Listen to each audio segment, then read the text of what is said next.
राधे राधे प्रभु जी। हमारा ये प्रश्न है कि हमको ससुराल में करंट लगा था। हाँ। फिर पति हमारे ले आकर के अस्पताल में एडमिट किए थे और जब हाथ का ऑपरेशन करवा दिए तो बोलते हैं जाओ तुम मायके में रहो, हम तुम अब दूसरी शादी करेंगे, हम तुमको नहीं रख पाएंगे।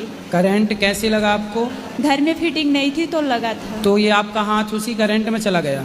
हाँ, करंट में चला गया। इन्फेक्शन बढ़ रहा था तो फिर डॉक्टर बोले कि जाओ ऑपरेशन नहीं करवाओगी तो जान भी जा सकती है। ठीक है, तो पति ने छोड़ दिया?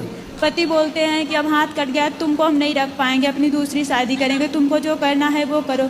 और हमारे मम्मी पापा तो गरीब हैं क्योंकि पैसा लेके शादी किए थे, तो बोलते हैं कि अब जितना दिन हमसे बना तो हम कर दिया, हम तुम्हारे पीछे नहीं चल पाएंगे। बोलते हैं अच्छा, मतलब ससुराल वालों से पैसा लेकर हाँ, माँ बाप ने हाँ, और अपनी लड़की दी थी, मतलब लड़की बेच दी थी, ये कहो सीधा। हाँ, तो यही पति अब बोलते हैं कि तुम्हारे पिता बेच दिए थे और तुम्हारा हाथ चला गया तो मैं नहीं रख पाऊंगा। पति क्या करते हैं? 2 नंबर की धंधा करते हैं गुरुजी। कोरेक्स हो गया और गांजा हो गया। गांजा बेचते हैं? हाँ। बताओ, इस हाल में जब पत्नी का हाथ ससुराल में करंट लगने से कट गया तो पुरुष को तो और साथ देना चाहिए अपनी पत्नी का। हर पति को और हर पत्नी को अपने जीवन साथी और जीवन संगिनी का एक दूसरे का हर परिस्थिति में साथ देना चाहिए, यही धर्म है। हाथ कट गया तो साथ नहीं देंगे, ये तो गलत बात है। तो आपने फिर क्या निर्णय लिया?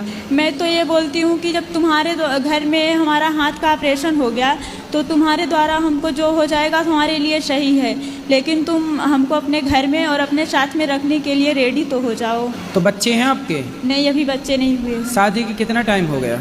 शादी का टाइम हो गया है 23 अप्रैल 2024 में शादी हुई थी और 23 अगस्त 2024 में करंट लगा था।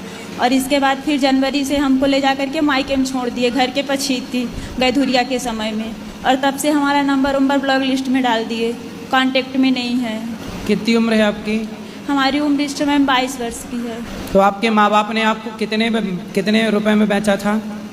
ये हमको नहीं पता है कितने बेचे थे, लेकिन पति बोलते हैं कि तुम्हारे पिताजी हमसे पैसा ले करके और शादी किए हैं, तुमको हम नहीं रख पाएंगे। अच्छा, एक काम करो, आप पति के पास रहो ना ससुराल में, बोलो हम विवाह करके आए हैं, हम आपके साथ ही रहेंगे और साथ में रहें तो फिर ले आना हमारे पास, हम उनको समझाएंगे।